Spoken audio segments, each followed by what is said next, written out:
Hello, my dear audience. Everyday 10 preposition. Number 1, higher of.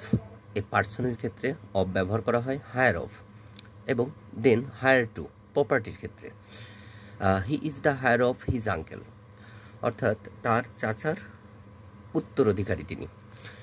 আবার he is the higher to his uncle's property অর্থাৎ তার চাচার সম্পত্তিতে উত্তরাধিকারী। তো এখানে প্রপার্টি কথাটি আসলে হায়ার টু ব্যবহার করা হবে হায়ার টু। আর যদি পার্সনের ক্ষেত্রে হয়ে থাকে যেমন আঙ্কেলের উত্তরাধিকারী সেক্ষেত্রে হায়ার অফ ব্যবহার করা হবে, সামান্য একটু পার্থক্য। হোপ ফর মানে আশা করা, খুবই গুরুত্বপূর্ণ। Hope for, let us hope for the best অর্থাৎ আশা করি ভালো কিছু করো বা ভালো কিছুর জন্য আশা করছি। হাঙ্গার ফর মানে তীব্র আকাঙ্ক্ষা বা তীব্র ক্ষুধা বা চাহিদা। হিজ হাঙ্গার ফর তার তীব্র আকাঙ্ক্ষা। নলেজ সারপ্রাইজড আস আমাদেরকে বিস্মিত করেছিল। জ্ঞানের তীব্র আকাঙ্ক্ষা, তার জ্ঞানের তীব্র আকাঙ্ক্ষা আমাদেরকে বিস্মিত করেছিল।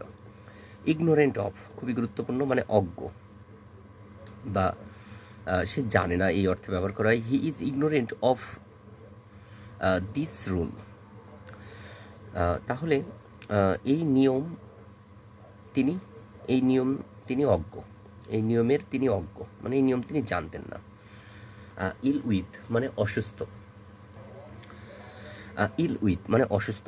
হি ইজ ইল উইথ ফিভার তিনি জ্বরে অসুস্থ বা তিনি অসুস্থ জ্বরে। ইম্পোজ অন মানে চাপানো। দি task was imposed on me এখানে টাস্ক অর্থ হলো কাজ, TASK টাস্ক অর্থ হলো কাজ, আবার ওয়ার্ক মানেও কাজ। তো দি task was imposed on me অর্থাৎ এই কাজটি আমার উপর চাপানো হয়েছিল। ইনডেবিটেড টু মানে ঋণী বা কৃতজ্ঞ।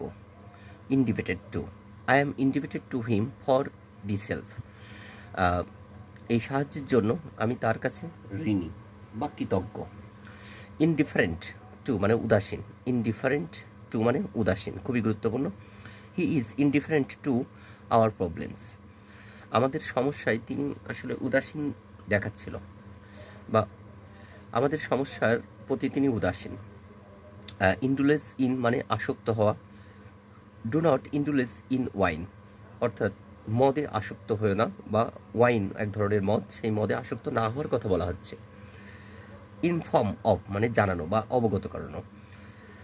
হি ইনফর্মড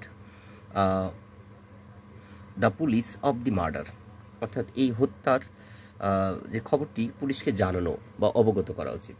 থ্যাংক ইউ অডিয়েন্স।